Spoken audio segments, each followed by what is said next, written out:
Well, thank you very much. Thank you, Bill. I'm Ellie Noam, the director of the Columbia Institute for Teleinformation at Columbia University.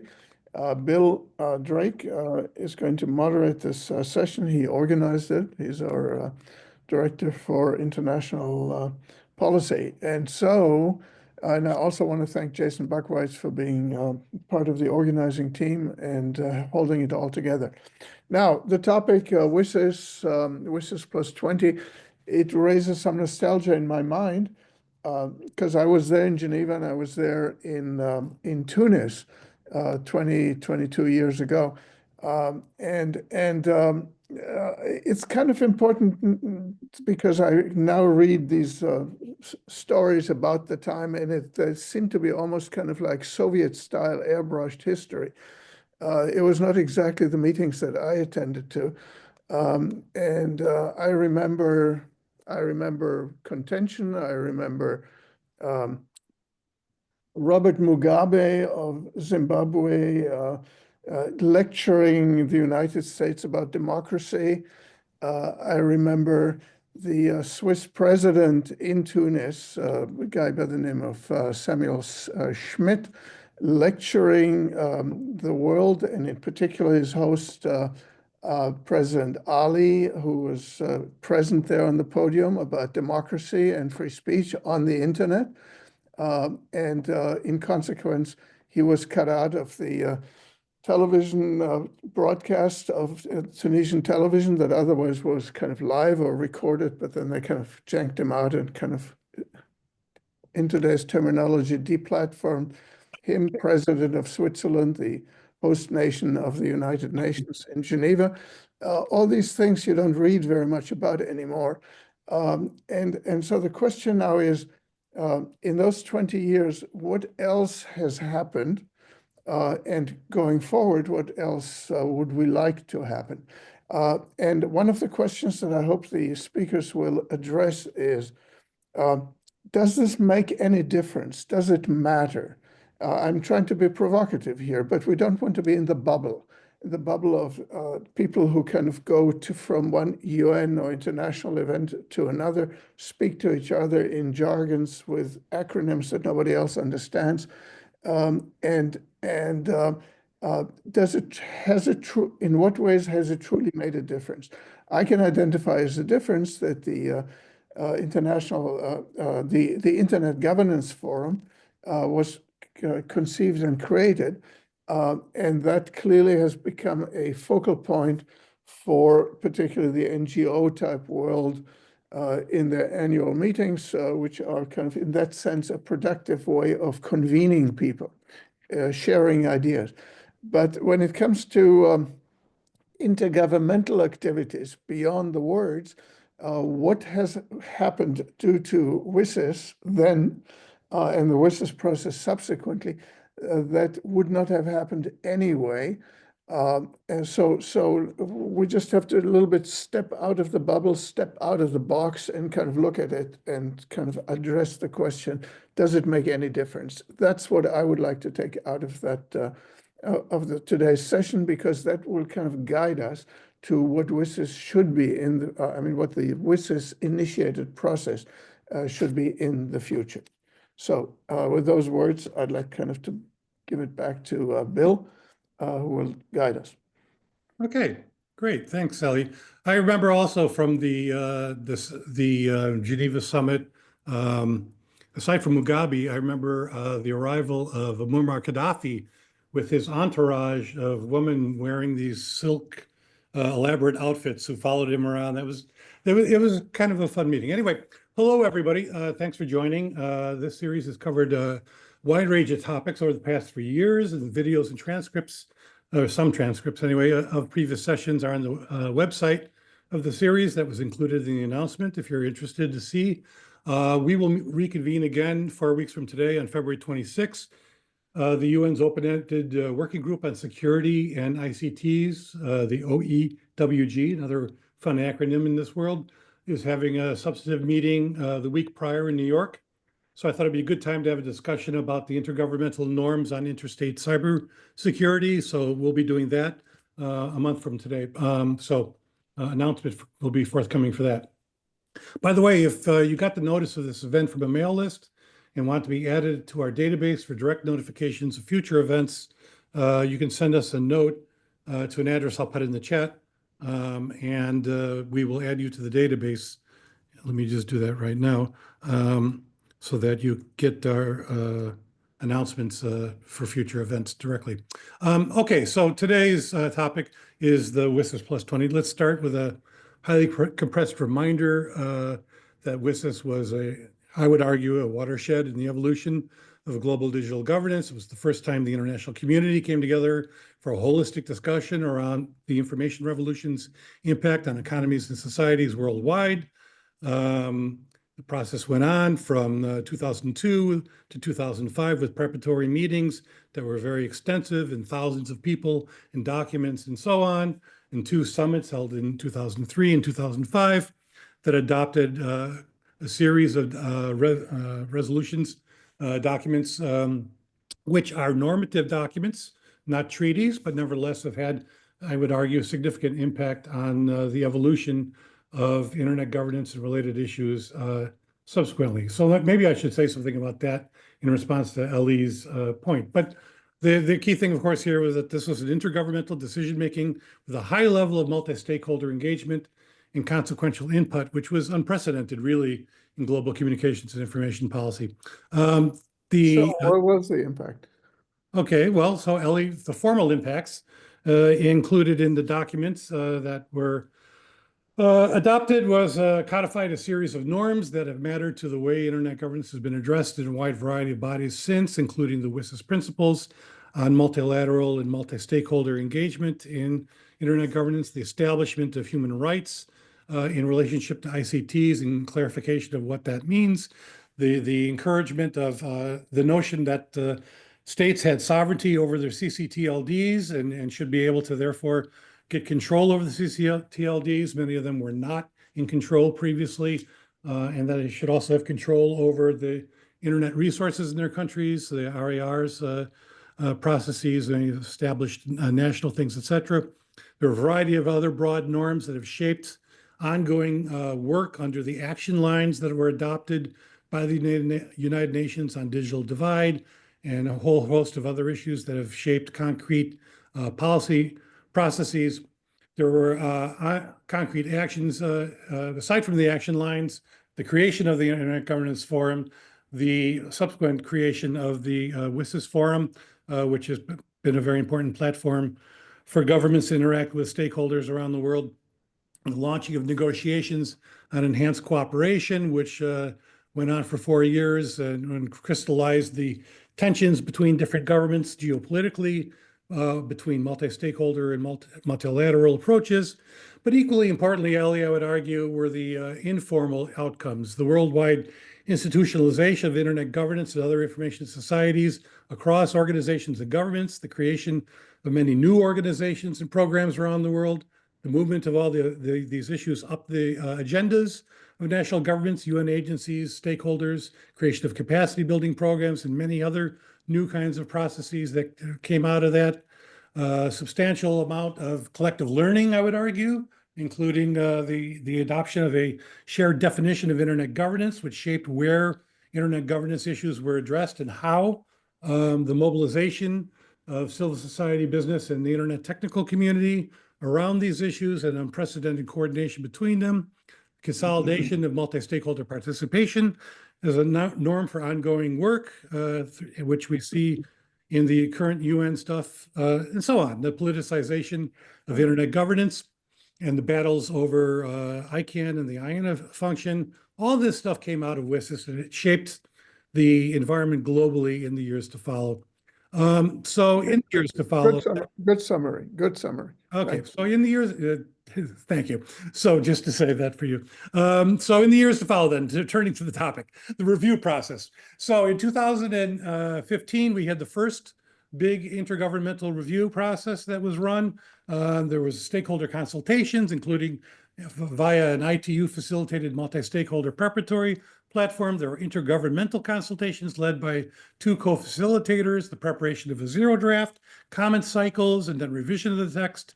in parallel, and then that finally went to the UN General Assembly for adoption in December of 2015. The UN Commission on Science, Technology, and Development played a key role in preparing reports and inputs into this process.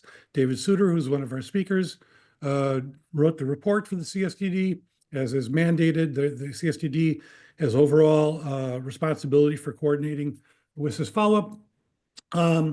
And those of us who remember the last review, there was a lot of very contentious battles. There were debates about whether to hold another summit, as the G77 in China wanted, or just to have a review meeting. Debates about how far to get into new issues like mass surveillance. This was the era of Snowden and Wicked and all those other things.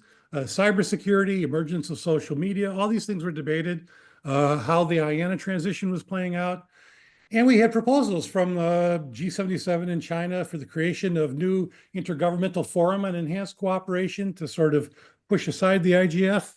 Russia proposing a universal convention on internet governance. So it was quite a thing. And it ended up, though, that we adopted a text in December 2015, which shed a lot of the most controversial bits, but did create a mandate to establish a second working group on enhanced cooperation, which took forward that highly controversial process for 4 years.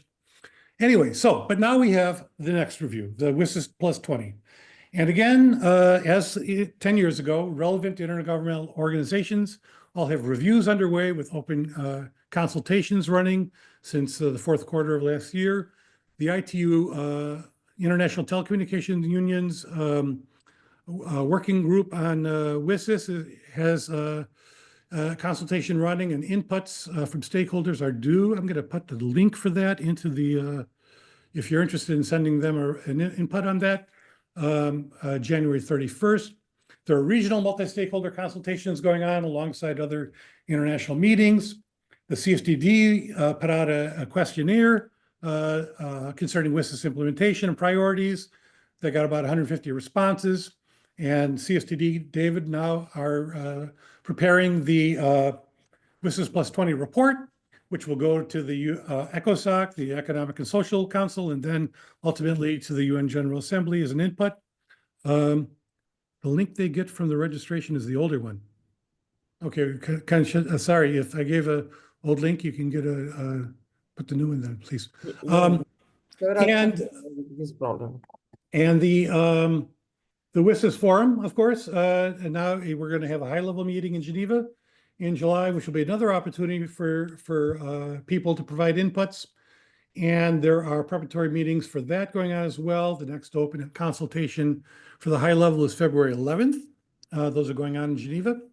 And written inputs are due for the high level on March 14th. And here again, I'll put a link if people are interested to get involved with that. So that's what's going on. The process is fluid. The modalities are still TBD, but I assume it'll all be very similar to what was done the last time. And we'll see what kind of multi-stakeholder engagement we get. The problem, I would argue, and reason for holding this meeting today, is that while some organizations in civil society that have professional staff and closely follow UN processes have been engaged, we're not seeing anything like the broad mobilization, coordination, and strategic engagement we saw during the WSIS. Some stakeholder groups are less cohesive and focused on these issues than before. Civil society has fractured into a number of different factions that don't coordinate very much. The Internet Governance Caucus, which was a big meeting place for all tendencies in civil society, is basically disintegrated. A lot of the business groups that used to be engaged seem to have recalibrated their engagement. The technical community that was heavily involved before seems mostly concerned about whether anything that could affect their domain of operations like ICANN, and otherwise isn't as fulsomely engaged as maybe one might expect given history. And cooperation between these groups seems to have disintegrated since WSIS. I mean, we had some during the UN Cybercrime Treaty, but generally speaking, we don't see a lot of collaboration going on, coordination between civil society, business, and technical community on how to interface with this process.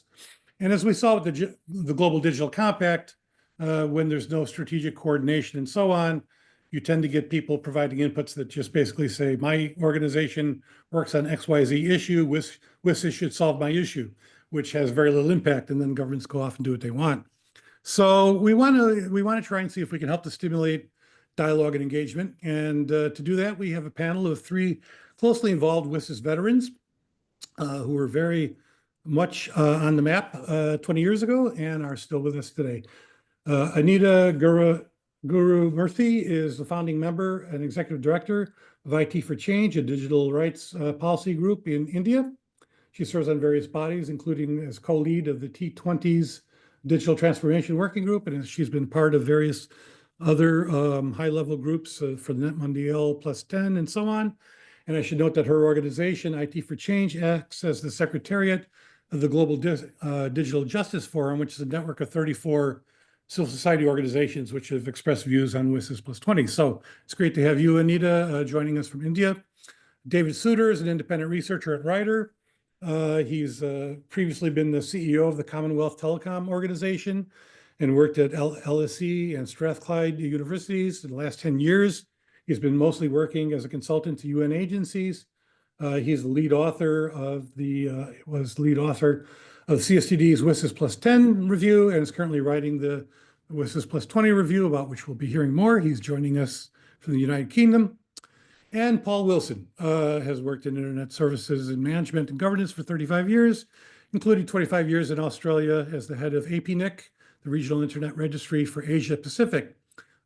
Paul's been closely involved in all these processes from the beginning, especially on the technical community side, managing the RAR stuff and engagement with the IANA transition and so on. He's now living in the United States, and he joins us from Washington, D.C. As always, the mechanics will be, we'll do 3 rounds of Tour de Table with the panelists providing some response to broad questions. And then we will open it to the floor around the top of the hour, and we hope to have a fulsome discussion with everybody here. There's a lot of people on the list, including a lot of familiar names. So I'm hoping we could have a good, vibrant discussion. This is one of the things we try to do with this, unlike some webinar series. This one, we try to really have an interactive engagement from everybody. So let's get to the questions. So, and these are the questions that I outlined in the announcement.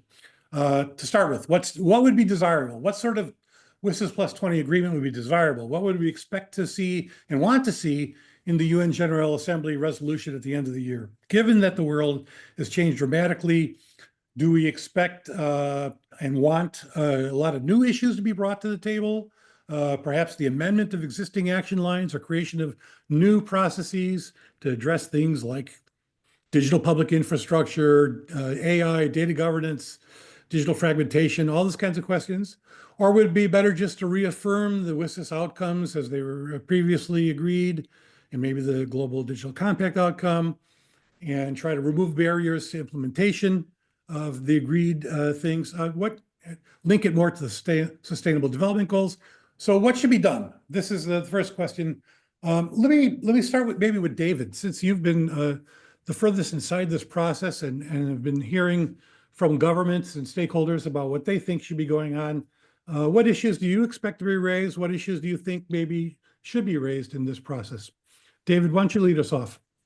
Okay, just need to make clear that I'm speaking in a personal capacity and not as any sort of representative of CSTD in this process, but I can't, as you won't, I can talk about the process and scope for CSTD's report, but I can't comment on or speculate on its contents or recommendations or anything like that.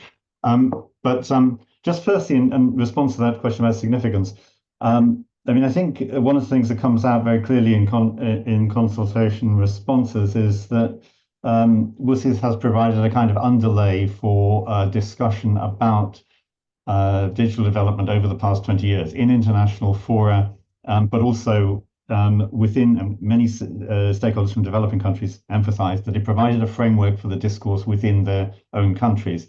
And I think that's analogous to what the Earth Summit has done within the environmental context and sustainable development.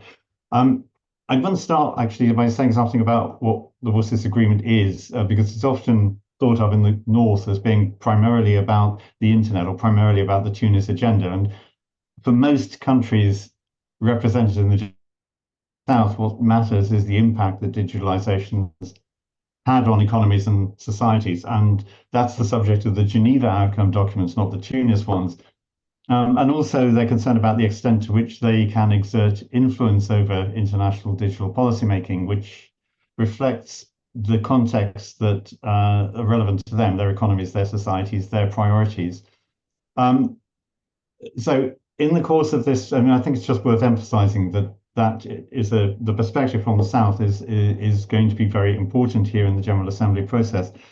In this 20-year review, the role is to report on what's changed since the summit and on priorities for the future that can be discerned in written literature, in consultation inputs, in other forums. And it's got three starting points, really. So the Geneva agreements, the action lines, some concerned with inclusion, some with digital development, some with sustainable development and human rights, the Tunis outcomes, internet governance and finance, and from the period since, the new technologies and services, new opportunities and risks that have emerged.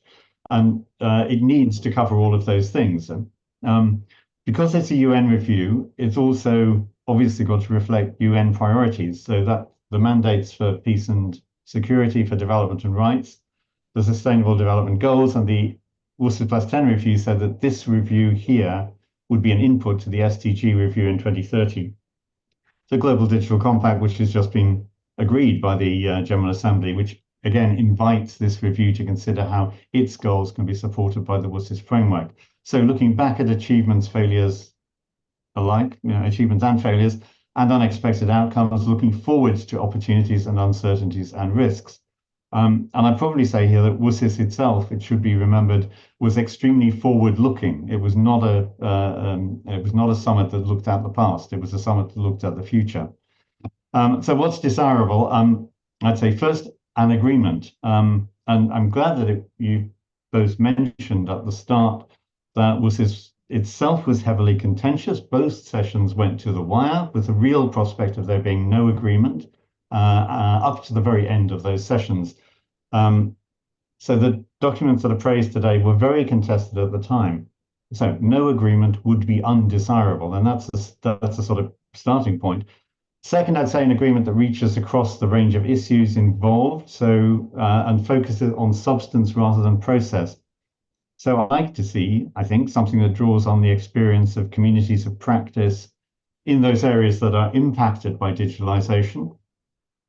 I'd like to see something that recognizes that things have changed enormously, seeks to evolve the WSIS framework in the light of those changes. I'd like to see something that seeks a positive consensus rather than looking for the baseline or the lowest common denominator that can be achieved between conflicting vested interests.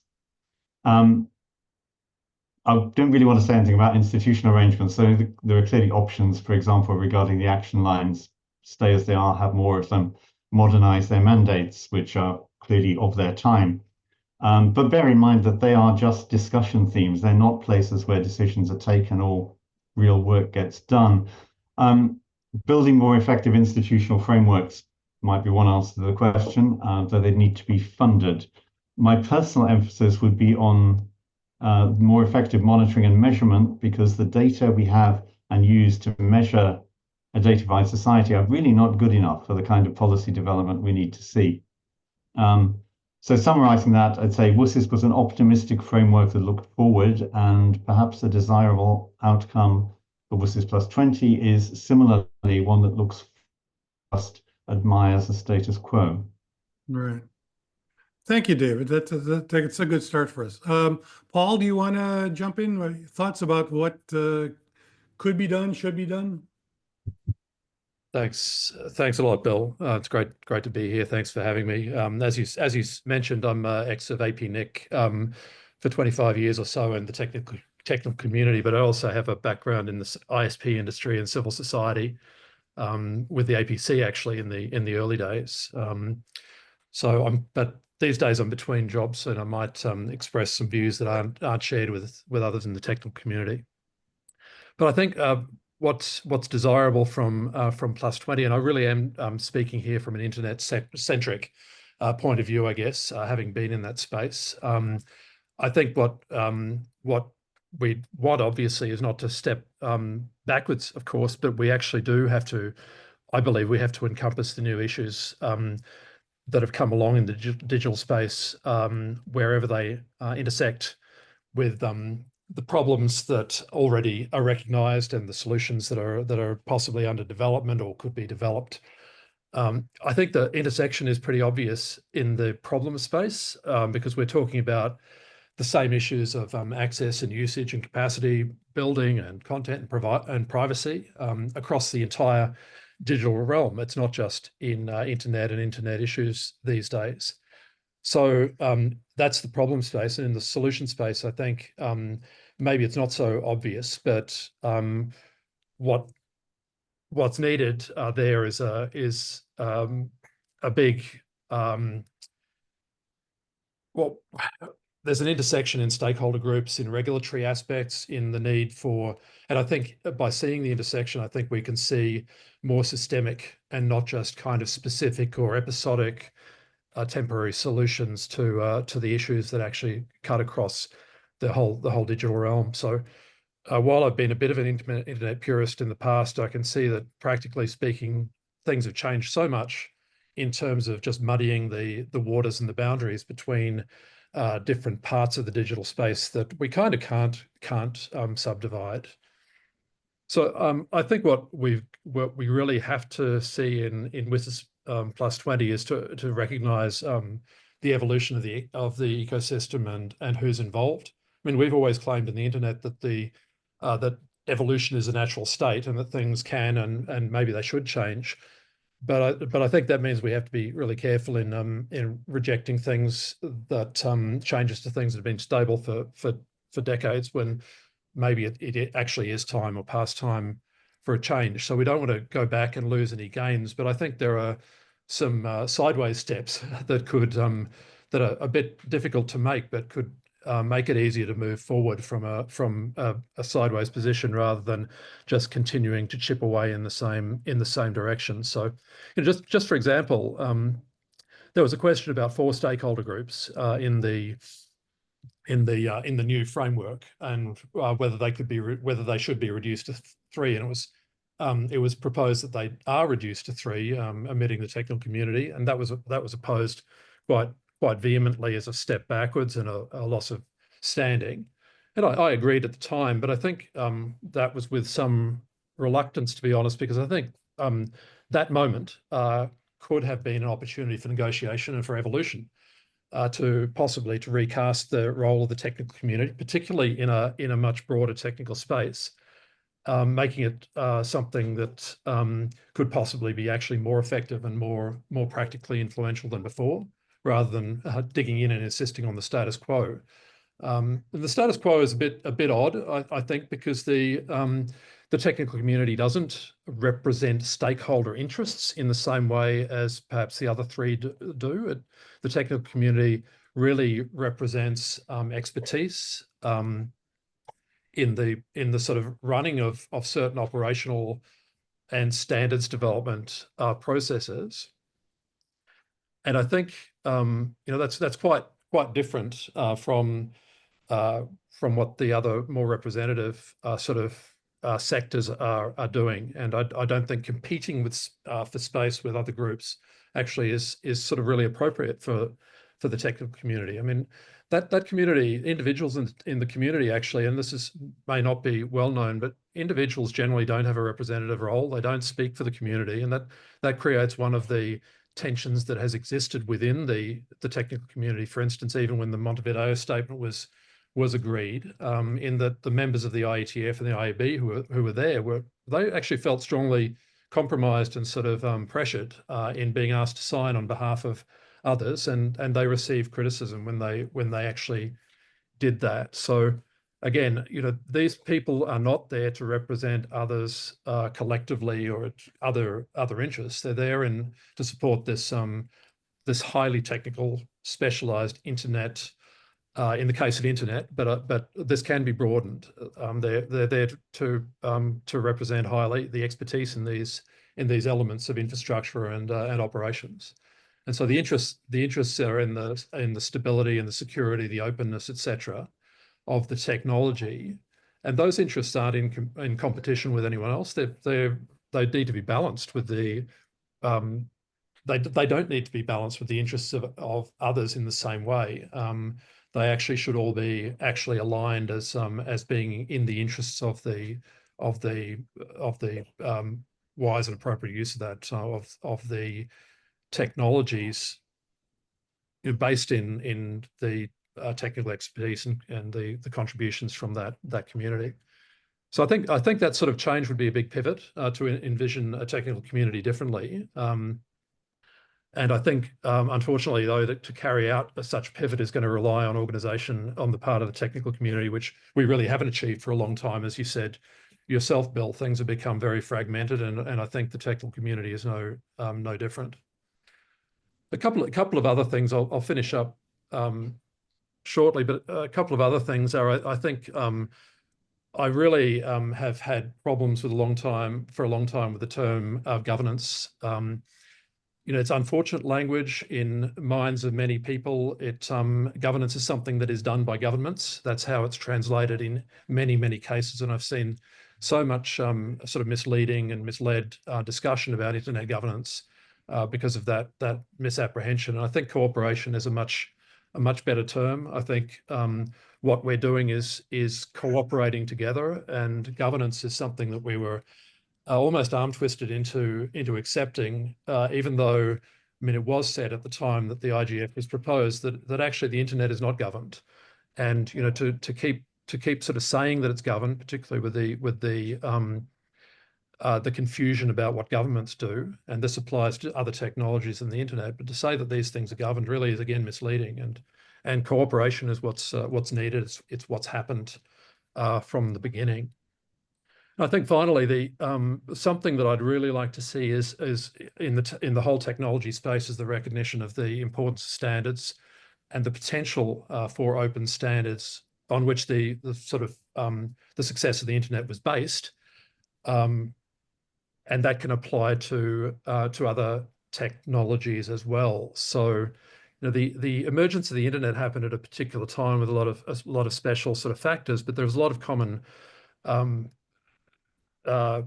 aspects of the environment that produced the internet, as we see today, with vested interests and monopolies taking over very large chunks of particular digital spaces, and really locking out competition and innovation in many ways. And I think we've got really more cases than ever of that kind of monopolization and also fragmentation, which are pretty clear but not being addressed. And a mechanism for addressing those is to be supporting and adopting open standards across the space, which can allow interoperability, openness and innovation and competition, and also can facilitate regulation in ways that can be specific. It can be portable across the space rather than being kind of locked into particular technologies.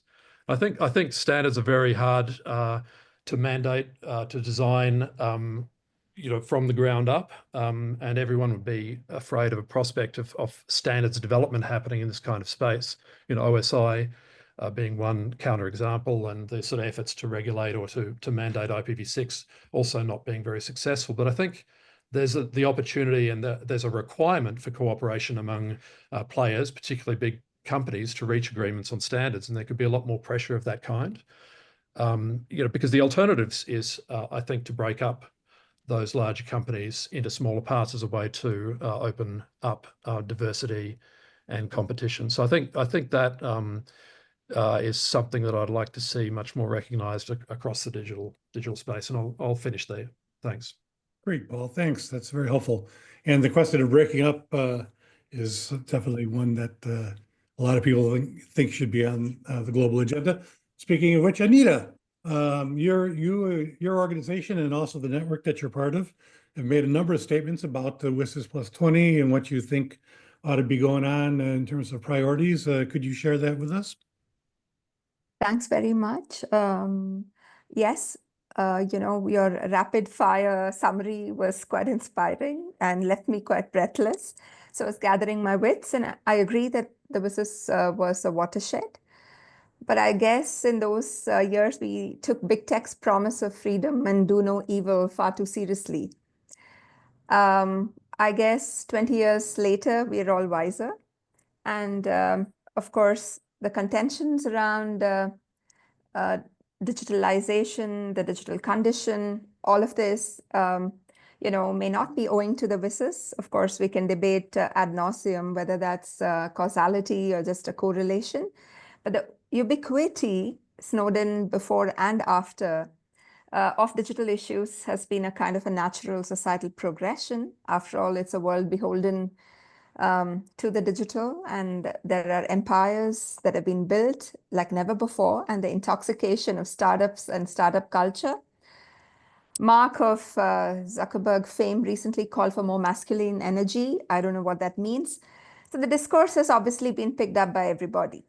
And the WSIS as a kind of a framework, as a rubric, etc., I think is not necessarily etched in the minds of it's not part of the popular imagination, certainly not. I mean, I can say that confidently about the communities I belong in, which is, of course, many social movements, many NGO communities, etc. So it is still very niche, except for those who go to the IGF. I guess the world has moved into a data and AI paradigm, and a rearticulation of the action lines, a point that you made, is indeed necessary. And that's not really to negate what those action lines stand for, but to kind of contemporaneize them. And most importantly, in terms of desirability, I think for developing countries, it may seem very unfashionable to say this, but the digital divide is really quite a reality. It pinches them. And today it's also about the data divide, since the economic idea of development and growth is now inextricably tied to data and AI resources. While the WSIS outcome documents provided framing and provide a framing rubric, and the actions that have been emanating from, or the potential actions emanating from the Global Digital Compact also refer to many different things. It was really to take cognizance of the fact that we live in a new world, in a new datafied world. We do need to peg all of that back to the WSIS review process for greater legitimacy. And therefore, I think when we talk about desirability, the objective ideas of justice, which is a collective acknowledgement of the inequality that confronts us, is very important. It's not just important to ask what is realistically possible, but it's important to also acknowledge what are the injustices. There are just 6 years remaining to 2030, and the whole idea of the WSIS as the information society that has to serve the goal of development is in a bad shape. It's in trouble because many SDG targets are not yet achieved, and on some we have actually slid back. And all over the global south, inequality is widening. And that's how the concept note of the G20 with the South African presidentship actually starts. It says that inequality in the global south across the 3 continents is actually widening. And most importantly, the debt burden on many countries is simply untenable. The situation is so dire now that even neoliberal economists like Larry Summers have been decrying the terrible state of development finance for many nations. So what we really need to see is what the UNCTAD is telling us, $29 trillion US, which is the public debt in 2023. And developing countries experienced a negative net resource transfer of 49 billion, paying more to external creditors than they received in new disbursements. And with President Trump's new policies, cutting down aid for WHO and all else, the 50 developing countries who spend more on interest payments than on either education or health are going to be left bereft. Absolutely no money. And then we can all, till kingdom come, sit and talk about the need for masculine cultures and, digital public infrastructure. But the digital paradigm needs a new plan. It needs a new plan because the WSIS+20 must deliver on this. In all the talk about digital public infrastructure, we need to infuse a sense of shared responsibility. From the environment movement, I learned this: common but differentiated responsibilities. We are all part of the digital condition. Of course, we all need to benefit from it, but we all need to give back in differentiated ways. And that is the spirit of international solidarity. Of course, many of us here who were part of the debate 20 years ago will recall how the Digital Solidarity Fund died an unsung death. But I think it was an aborted idea. And the powers that be and the status quo did not allow that to really become something that was a material reality. So it's, of course, President Trump's pause on public broadband funding is bad news for the US. But just imagine, that it can be worse for the crisis in international public financing. And in large part, the tech world is built on speculative capital and not public finance. And this is really it's a no-go area when the market has really not delivered in much of the global south. And we are now talking about digital industrialization, which is really not at all like the logic of mass production of the previous industrial era. Therefore, I think committing to public finance is very important. It is a desirable goal. It may seem unrealistic at this conjuncture, but I would certainly flag that nothing can be more important than that. The second thing is that I completely agree with Paul that we oftentimes use the word governance in a very loose way, but I think when we talk about the need for global data and AI governance, we do need a fresh approach. And despite DeepSeek, or precisely because of that, the democratization of innovation remains a top priority. The right to science and innovation is for everybody. It's not just for Silicon Valley. And the increasing global compute scarcity only got worse because of the latest AI diffusion rules from Biden's administration. And as experts have noted, we are seeing data and AI being governed de facto through digital trade rules. So trade and tariffs will actually become the stand-in for digital governance, for data and AI governance, and that's a disaster.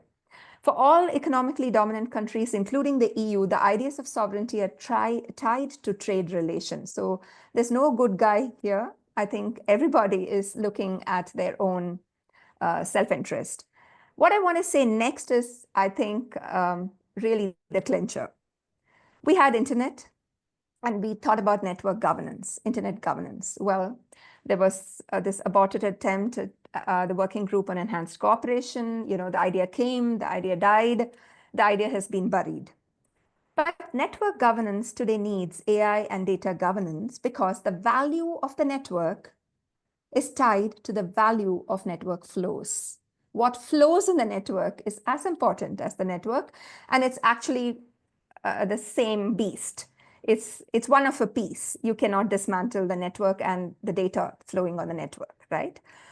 The GDC talks about setting up a multidisciplinary, independent international scientific panel on AI, but without a global framework or public accountability mechanisms at the global level.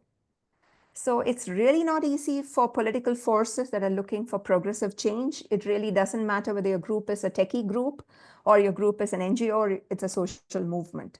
For all of us committed to some kind of progressive political change, I think it's really important to take stock of how we can govern. And by that, I mean politically govern globally, internationally, the idea of data and AI. And without that, I think any meaningful discourse on network governance would really come to naught. Thank you. Thank you for that, Anita. Okay, this is good. I think we've put some interesting ideas on the table. Let me turn quickly to the second question. I want to open this up to everybody. We have 82 people in the room. I want to open this up to broader conversation in about 15 minutes. So I'd like to just get through the other two questions very quickly, if we could just be a bit concise about that. One is Anita made several references to Trump and to the fact that every country is kind of looking out for itself and so on these days.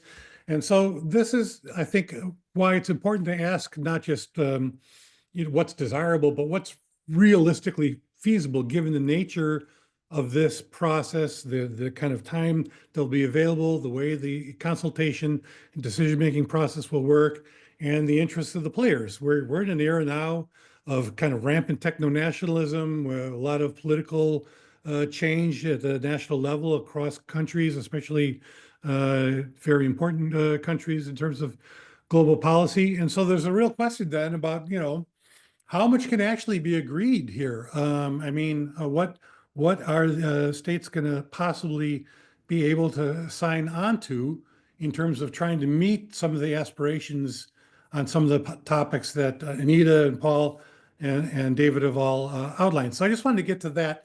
If we could just do a round on that, and then finally we'll do a round to ask, what do you think we can do? What should stakeholders do moving forward to try to advance this process and get people more engaged? And then we'll open it up to conversation. So just quickly on the practicalities of it, what do we think can be accomplished politically here? David.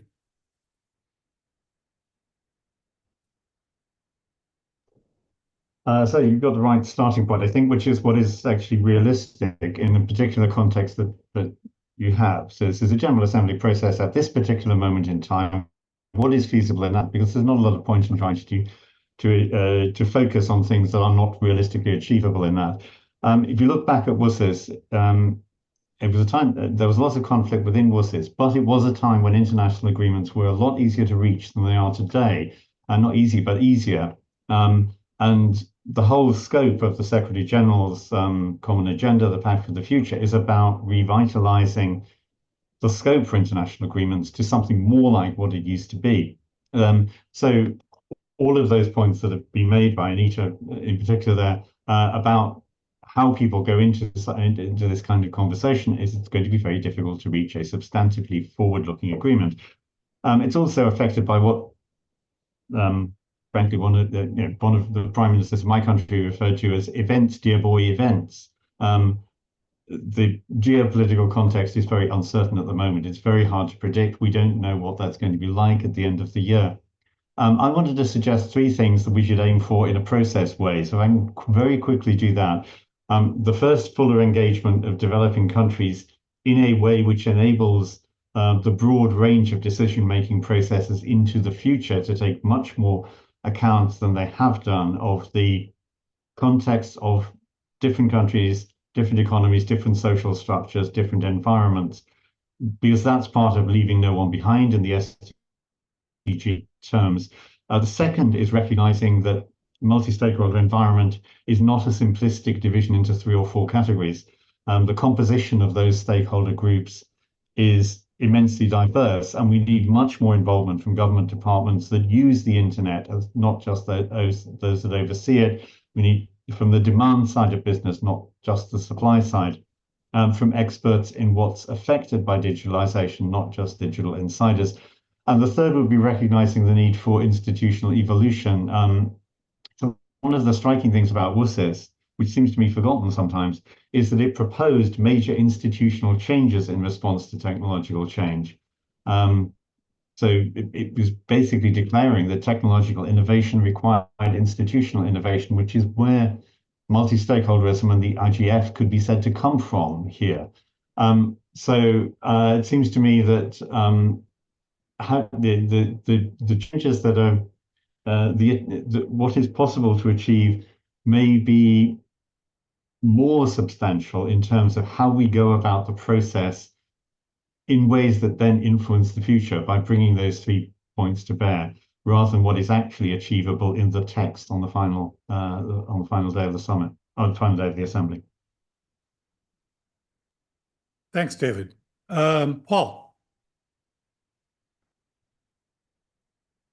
Sure. Yeah. Thanks. Look, when it comes to the UN, I'm no expert by any means, and but with the shift with the GDC, there's a shift to New York, and I really sympathise with concerns about that. I think at this time of chaos, especially if it means that Geneva, those agencies in Geneva have less role, because surely they can continue to deal with the substance that they have been dealing with in some kind of semblance of a multi-stakeholder mode, and do that much more effectively outside of New York. So I hope that's not undermined and I sympathise with the idea that it shouldn't be.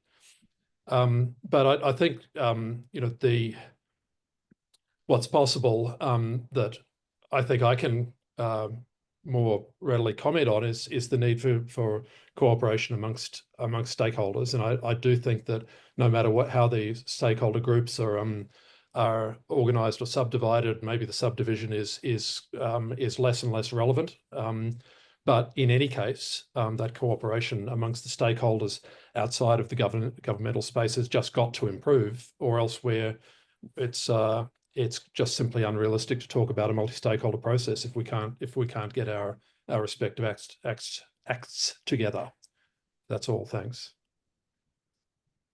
Well, that is certainly bleeding into the next point, but it's the key thing that we got to talk about. Anita. Yes, I think David's point about how we do the process is very important.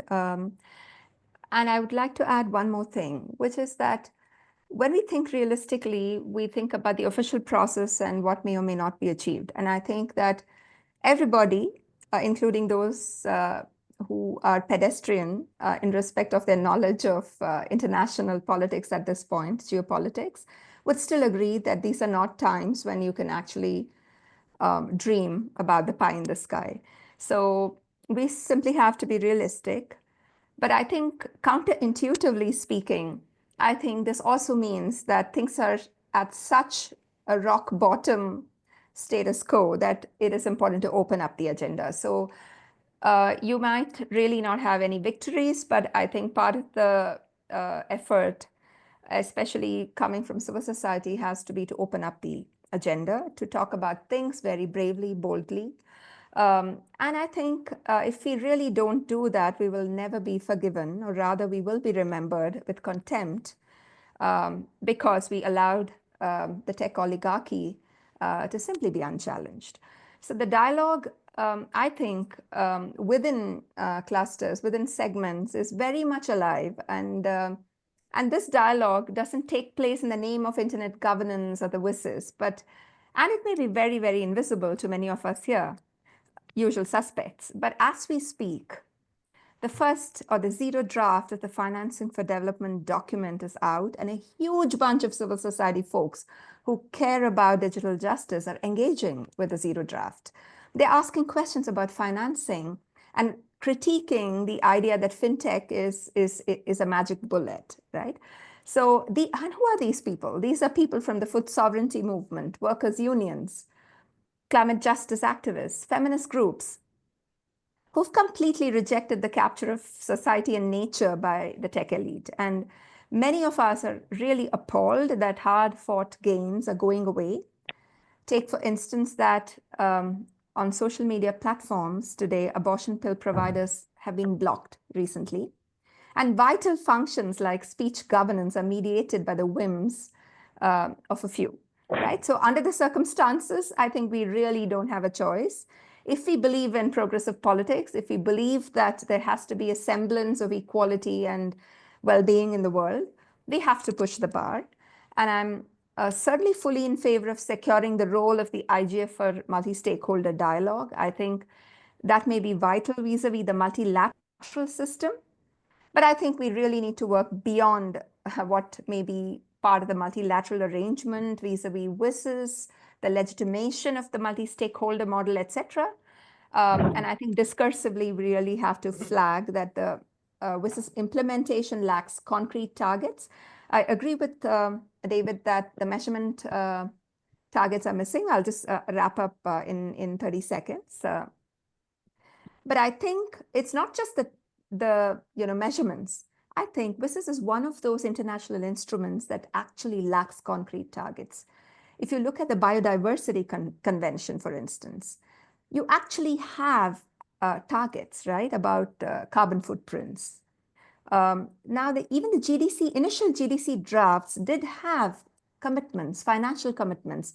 But by the time we came to the final draft, those things disappeared. There's nothing, no baseline on universal connectivity. There's no baseline on what finance is needed to bridge the digital divide. And these are left to the whims of the market, which is really not nice. And I think that we should start our discourse as a collective, as concerned tech community people, as academics, as civil society, talking about these baselines so that we can challenge the collusion of powerful private interests with state. Fantastic. Thank you. So ambition is what's needed here. That's good. All right. I think you know what? I think the question was to be done. We've already sort of started to leak into it. So probably we can open it up to the room and continue in that vein as well. I just want to flag, I mean, part of my thinking about this, you know, during the Global Digital Compact process, we had these supposed opportunities for input. And what we found was that you would go to these meetings that the UN in New York organized, and everybody would be given like a little 2-minute slot to say something. And absent any kind of real connective coordination or strategic orientation, what we ended up doing was that a lot of groups would sit there and say, my group works on X, the GDC should do X. And that didn't accumulate to anything. There wasn't any kind of strategic coordination really going on that was effective in trying to impact what was done, so that in the end, the intergovernmental process and what the Secretariat was doing kind of was not too heavily impacted. I think if stakeholders want to have the kind of impact that they had during WSIS, my feeling is there has to be a lot more coordination and mobilization than there has been. Henriette shared a link to a document that was signed on to by a small group of organizations across sectors, but something more, I would argue, needs to be done. So that's just my own bias, and that's part of why I wanted to have this conversation and see if we could talk a bit about the what is to be done questions as well. So let me try and let's open this up. People have been making a number of suggestions and comments in the chat. If anybody would like to raise their hand and say a few words about what they're thinking, that would be very helpful in getting the conversation going. So I welcome any and all engagement from people. Okay, so let's start with Isra, and introduce yourself, say who you are, and so on. So Isra, go ahead. Thank you very much. I'm Isra Rosas from the Internet Society, but participating in my individual capacity. I just wanted to quickly reflect on your question on what's realistic for the process, and I would say that it's mostly focusing on the improvements that should be needed, because it is important to recognize that there are lessons learned from the internet community to say that the internet governance piece, the part that is focused on the internet infrastructure, is working well. And in fact, beyond WSIS+20, there are institutions, RIRs, technical operators, who are making the internet work. And that ecosystem has a good set of principles. We have specific guidelines outlined in the Net Mundial +10 document, for instance. So it would be important to focus on the adjustments to the WSIS action lines that would be needed to amplify the impact benefits for people, for communities, for bridging the digital divide, to bridging all these gaps. But importantly, resisting this temptation of walking away from a technological neutral outcome. Because I know that at this point, artificial intelligence is capturing a lot of attention, but ideally, the outcome of this document should be focused on something technology neutral, and most importantly, recognizing the lessons learned from the community. I would say in the previous 20 years, but also in different contexts, there are a lot of things that shouldn't be taken away, starting by the multi-stakeholder model, but there are like some other examples in that field.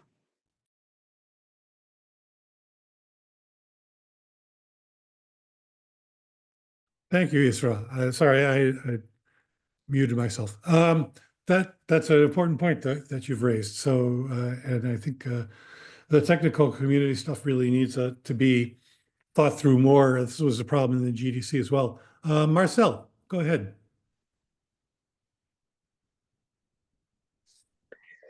Yeah, thank you so much.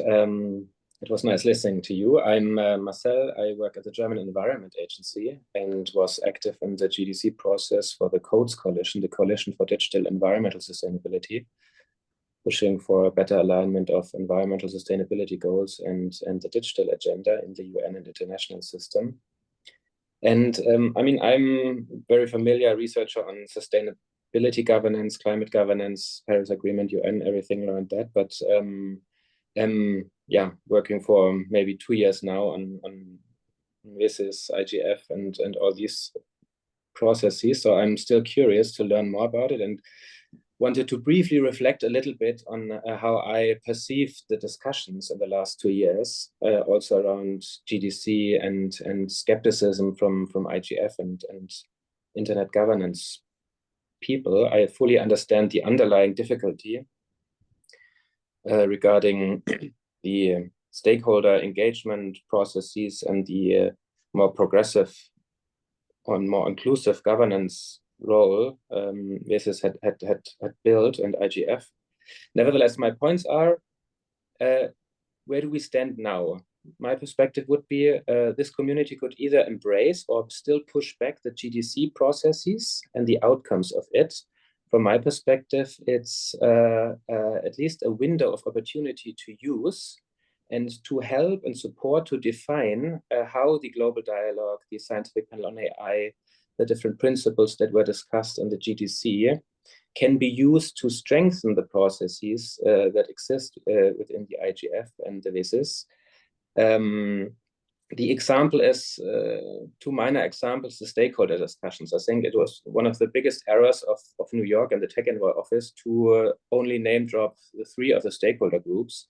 There was immediately such a conflict around that, and so many people just focused on that for good reasons, often, of course, but nevertheless, it hindered a really content-oriented discussion about what is important and what is to be safeguarded or saved in a way in these discussions.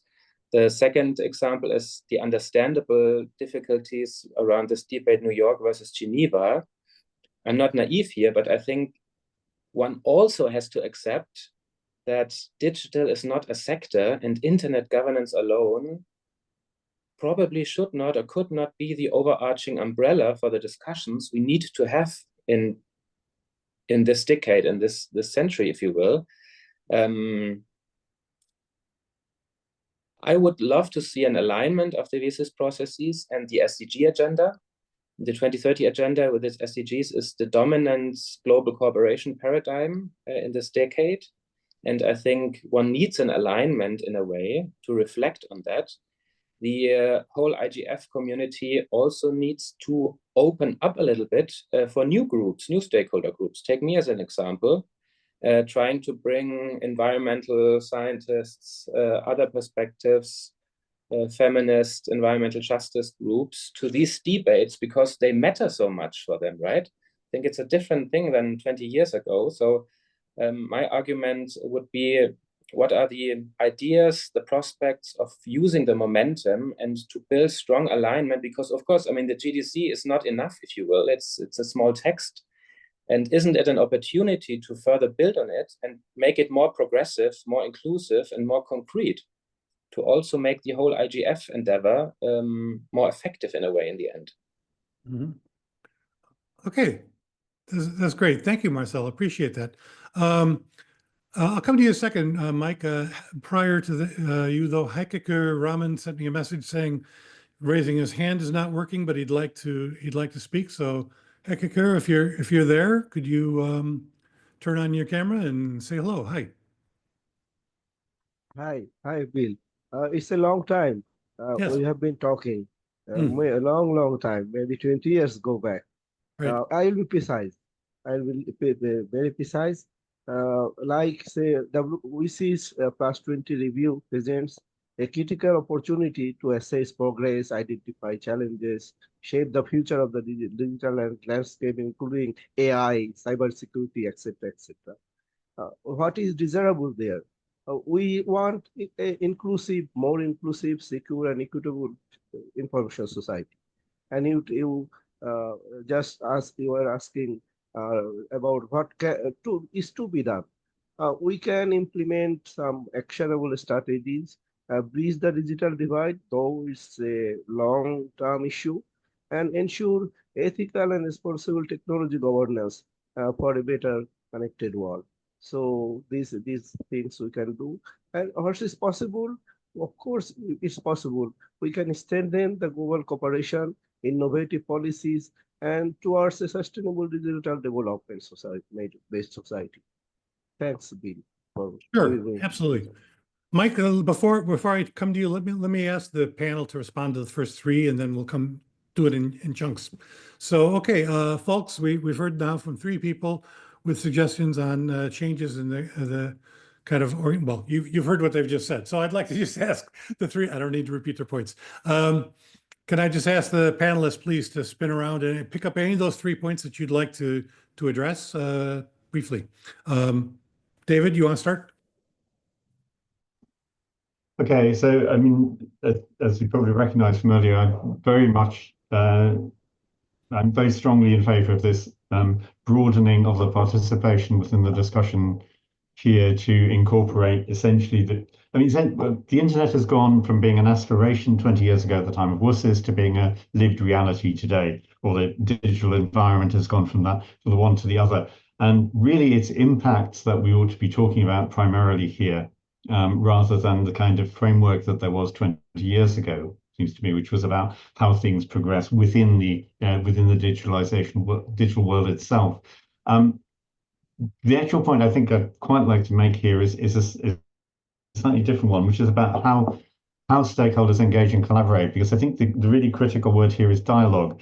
And I spend a lot of time looking at consultation inputs, and including in this particular process, they're often very frustrating because written consultation inputs are very often focused on almost solely on the particular priorities of the organization itself. Well, actually, they're often restating things that have been said many times by the same organization, which are already fed into the process. Everybody knows about them. What's really much more interesting is for there to be reflection within the organizations about why other people with other perspectives think in different ways, and to engage with those with the aim of reaching some kind of consensus or agreement. And that's surely analogous to what multi-stakeholderism meant at WSIS. That was about broadening that dialogue in a way that brought about a new kind of consensus. So that's the word that that's what I think you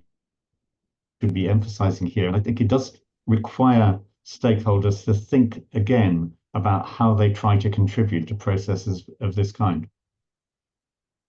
That's really helpful, David. And it's exactly the point that I was making. Paul.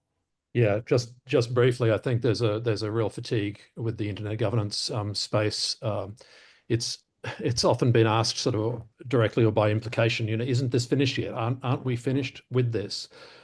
Because people are getting sort of fatigued, tired, disappointed with lack of results. And the answer there for internet governance is that no, it's not finished and it won't be. If you've got an interest in the internet, then this is now the cost of, it's crass, but it's the cost of doing business for your organization. And to expect it to go away is to misunderstand what's going on. And I just think as we move into that broader digital space, then that reality is magnified. But maybe moving into the broader digital spaces is a way to re-energize stakeholders and to sort of understand that this is not the narrow interest in a piece of plumbing that seems to be working well for the last 25 years, but it's actually something much bigger with much more tangible impacts on the daily lives and the business and the operations of people and organizations. Great, thanks. Anita, any of those 3 points that people talked about? Yes. I just want to really reflect a little bit on how is it that we can make these spaces more inclusive, even in taking the case of the IGF, and I noticed Bruna's remark in the chat. I think that the issue is really not whether we have stakeholder groups. The issue is whether we deal with those as an add-on, a periphery, and even if our intention is to put them from the periphery to the center, often I think we stop with the politics of this minimalist representation and sometimes, discuss issues of recognition because, in 10 years ago, I remember that issues of sexuality and gender were really, really popular in the IGF. However, when we come to the politics of redistribution, we clam up. So I think when we talk about stakeholders and stakes, I think we need to recognize that there is a different benchmark for ethics-based discussions, different benchmark for how do we politicize claims. And stakeholderism perhaps is a means to get to that political end. It cannot be the end. And in fact, in the internet space, in the digital space, we all know, and maybe I will be unpopular today to say it, or maybe, that's the provocation, I was invited to say things here for. I think stakeholderism is for the powerful. Because Elon Musk can point fingers at a country in South Asia, an entire country, and say, people from that country in the UK are indulging in child rights violations. And he just made this supposition, right? You can just stand up and say anything and it'll become the truth. And a country has to beg him to issue an apology. So what I feel is stakeholderism cannot protect rights. You need political principles. You need a constitutionalism to protect rights. So we can safeguard a dialogic space like the IGF and repeatedly, like a stuck record, talk about stakeholderism. But that's not what we need. In fact, techno-nationalism is a symptom of the larger problem of stakeholderism. European Union, immediately after COVID, stood up and said, we want sovereignty, we want digital sovereignty, because platforms were really becoming this ubiquitous monster, in society. So, and we're talking about monopoly platforms because we're not rejecting baby with bathwater. So what I really want to say is it's extremely important to think about social justice not really as something to be added and stirred, but to redefine the paradigm and to actually think about how the regions of the world that have not been first movers are integrating into digital society on very adverse terms. So the African Digital Trade Protocol is modeled in a way the Joint Statement Initiative, the WTO, conceives of digital trade and data flows, which basically means all data will flow out of Africa and all value that creates dependency will come into Africa. So we just really need to be interrogating all of these things and in our dialogues, make space for the uncomfortable. Thank you, Anita. That certainly is a provocation. And yes, your views on stakeholder this is one of the things that we had a lot of debates about 20 years ago and then continuing. If, however, you're going to hold stakeholder representation accountable for what comes out of Elon Musk's mouth, I'm going to have a little bit to differ on you on that point. But anyway, okay, let's go to the next two, and then we'll circle back to some of these things. So Mike and Bruna. So Mike, go ahead. I'm at the Carnegie Endowment for International Peace, and I'm surrounded by people who study international relations, like you, Bill, and you know what Carnegie does because you were here long ago. And I want to commend all four of you for the decades that you've put into these issues. It's a lot of hard work. But I did want to put forward the idea that we have to do something pretty radical to this process if we're going to make progress on some of the low-hanging fruit. If you talk to people in the community, there are certain things that we just have to stop and certain things we have to make progress on. One thing we have to stop is countries ripping up subsea cables. And there should be some way to at least shame the countries who are responsible for this. And we're not going to get a UN agreement that says don't rip up subsea cables, but maybe we can get statements that most of the countries of the world can sign on to. And we started to see that in some of the other areas in the UN where, since there isn't agreement on what needs to be done about global warming, individual countries come forward and make their own commitments. And so on places like effective authentication, which we all agree we need, user-centric digital ID is something that we've been talking about for 25 years, but it hasn't happened. And we're not going to get a global agreement on how to do it.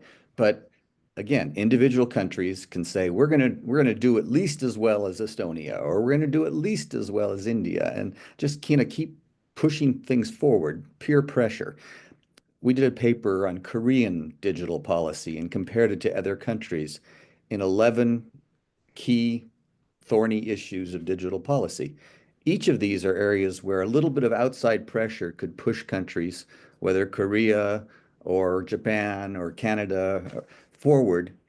And so that's just the thought, is rather than saying consensus, consensus, consensus, and focusing on these global least common denominator documents, maybe we should focus on different types of deliverables.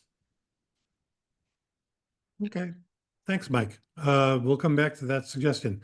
Bruna, good to see you. Go ahead. Thanks, Bill, and good to see everyone on this group and the conversation. Thanks a lot for the point so far. I think just going back to you, Anita, the reason why I commented on Marcel's point regarding representation at the IGF is because I'm really more towards the point that you highlighted, right? We have a lot of those groups and we have a lot of these discussions at the IGF, but the point is that sometimes many of these debates are either dislocated to the children's table or they don't have as much relevance as they should, right? And if you look back at the IGF for the past years, you might see or might notice, many of you might notice that the human rights agenda is no longer at the very core of the discussions and it's often dislocated to other places, or, the participation and gender aspects of that, it's also a missing point or a missing spot in that. And when you have a fora, just like the IGF, where we preach multi-stakeholderism every time, every day, all the time, and then you host it at a country that represents a serious level of restrictions and repression on civil society organizations, then we're also failing on understanding what's the extension of the mission and to what point it does reach, right? Let's not forget that we have many examples across the years of this for being fairly open and fairly, inclusive, but that we forgot to do some checkpoints along the way. And it's not just about, having everyone there, but also ensuring, as you were saying, Anita, that everyone has a say, or that you don't just, treat civil society as a children kind of role, or, you discriminate against certain points of views. And I think that's also a fair kind of statement that has been made by the private sector for many times when we, civil society, antagonized their perspectives and so on. So it's one of the points. And also, like, looking forward to the IGF as well, I think it's also important for us to think of, like, social justice or justice in general as perhaps an overarching kind of goal or an overarching kind of issue, right? Just so we make sure that indeed everyone gets access and everyone should be there. And just to be clear, I think the point about representation and just like, claiming that movements are not there, it's the point that about the tech envoy speech that irritated me a lot, because he used to portray the IGF as a place without civil society and without global south. And I'm like, hey, I'm just one of those, I'm one of those going and talking and trying to help and bring more folks. And there is also an aspect of a remote participation or a hybrid one that's fairly relevant. So just adding that to the discussion, I know we have a lot to do, but thinking also that we're going to Norway, I think that the justice aspect, or making sure that people from different parts of the world continue to have a voice, and that civil society does not feel, does not shy away from joining the fora anymore, especially after Riyadh, it might be two of the main goals for the mandate renewal and so on. So thanks, Bill. Thanks, everyone. Sure. Thank you, Bruna. That was great. Nilushi, hello. Could you turn on your camera and ask your question, and then I'll come back to the panel to respond to the three. Go ahead. Sorry, I'm having technical issues, so my webcam is not working. Oh, okay, that's fine. Just talk loud, please, so that we hear you. Yeah, so I'm from Future Earth, and I'm also from Code, so I'm working alongside Marcel. Great discussion so far. I just was wondering, also to add to the fact that this a lot of dialogue happening at the intersection of digital and sustainability. I feel like at some points, maybe because we are in this bucket, it's also so overwhelming. There's so much happening, and all of those discussions lead to, feed into these WSIS conversations at the international level as well. But I'm wondering, I think as a stakeholder, as a nonprofit, as a civil society organization working in this space, finance is also a huge issue to support these conversations. So I'm wondering how really international conversations like WSIS can help allocate funding and, lead to more financial commitments that can support these conversations that's happening at the national level or regional level. Okay, great. Thank you, Nulishi, for that. Okay, panelists. So again, just spin around the table quickly and pick whichever of those 3 points you'd like to address, your thoughts. David, Paul, Anita, in that order. Okay, so I think one of the things that's come out of that particular set of points is that it's about the power dynamics. This hasn't been mentioned, but the power structures, the power dynamics of the digital world today are immensely different from what they were 20 years ago.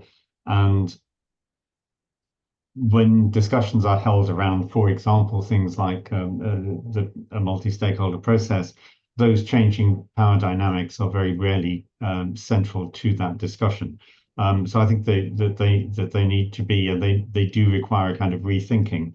The other point I think is worth making, just that as a sort of final thing, as I think this is my last opportunity, is one of the problems with the negotiating processes that lead to these international agreements is that they are very often seen by participants as a zero-sum game between competing perspectives. And what I think discussions like this say is much more important is reflecting and providing opportunities to find points of agreement across those different points of view. I suspect that's the moral basis for the multi-stakeholder idea 20 years ago, but that too has got somewhere lost, I think, and multi-stakeholderism has become about being represented rather than finding those points of agreement that enable things to move forward. Mm-hmm. Thanks, David. Paul. I think I'll pass for now, Bill, and let others speak. Okay, Anita, anything? Same, I don't have much to add. All right, fine. Well, the comments that were made stand as comments as much as questions. Winnie, would you like to say something? And also, we got a few minutes left. I just want to note that in the chat, we've seen comments from Avri and Siva and Henriette and Sylvie and Jacqueline. Anybody wants to raise their hand and quickly get something in? We've got 6 minutes left until we stop. So please go ahead.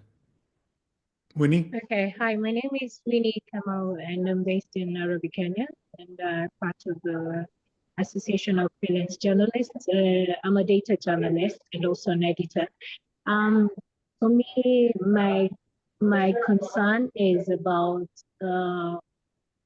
even as we're going forward, even as we're thinking how the new situation will look like, what is the place of storytelling and telling the successes that have been achieved over the last 20 or 2 or 3 or 4 decades over time?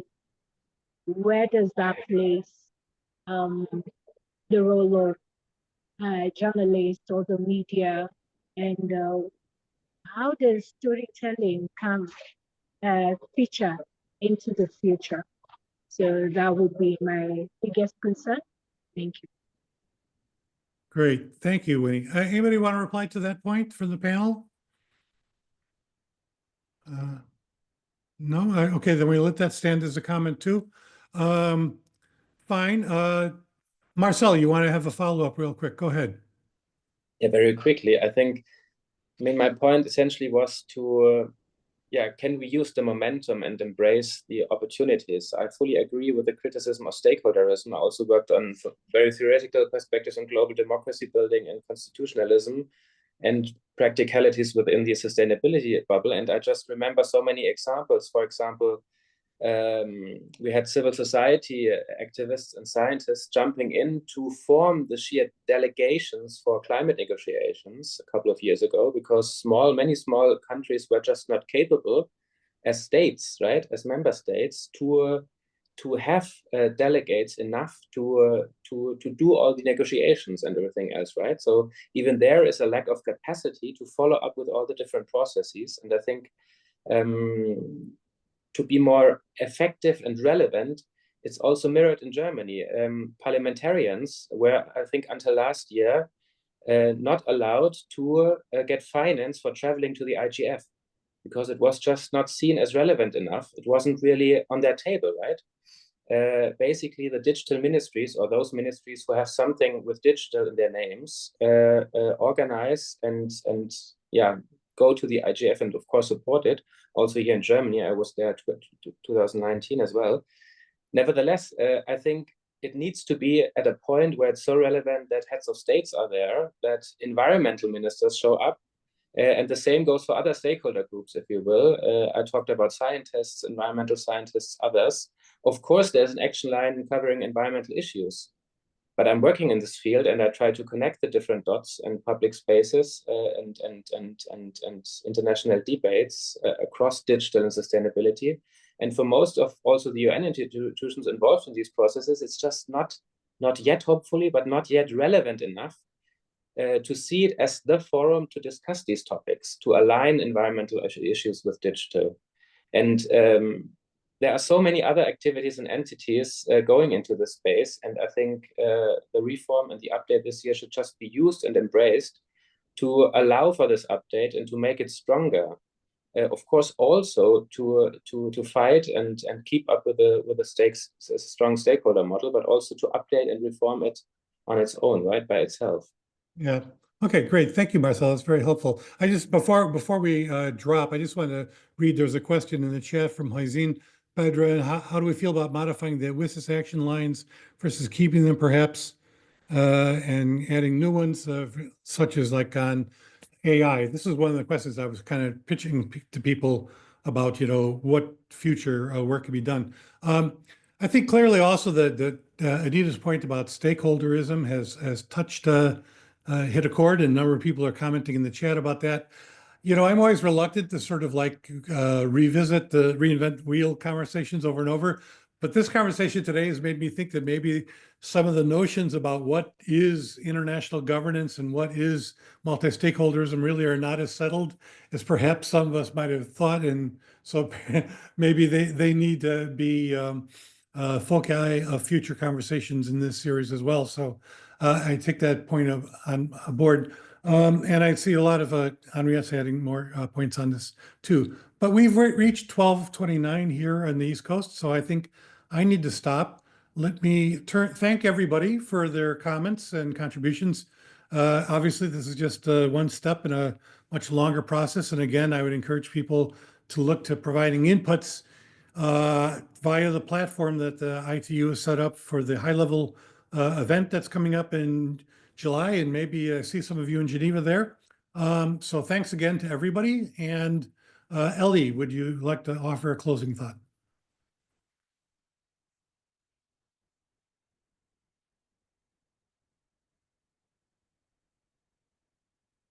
Ellie, we don't hear you.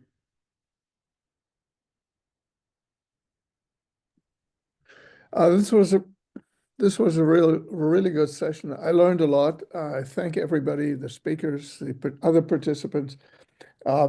My role, I'm an internationalist. I've written a lot of books on international infrastructure, telecom, interconnectivity, online media, and so on. So I'm I could be persuaded here in a lot of things. I asked the question, which I kind of try to do often kind of a bit provocative, so that people will not just talk to each other who talk to each other for a long time, but kind of a bit reach out to other people. And so my question was, what has the 20 years ago WSIS system achieved?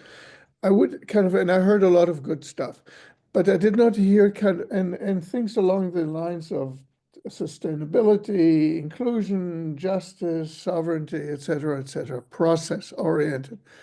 type things. What I did not hear much were kind of numbers, hard numbers, kind of dollars and percentages and users and capacities and dates and things of that nature. And I would suggest that one of the ways in which that process of review for WSIS and looking to the future will include some kind of concrete targets and goals that are not kind of aspirational general, such as justice and inclusion and sustainability, but actually kind of some hard numbers attached to them. These are the goals that we would like to achieve. And then kind of then raise the question, how do we get there?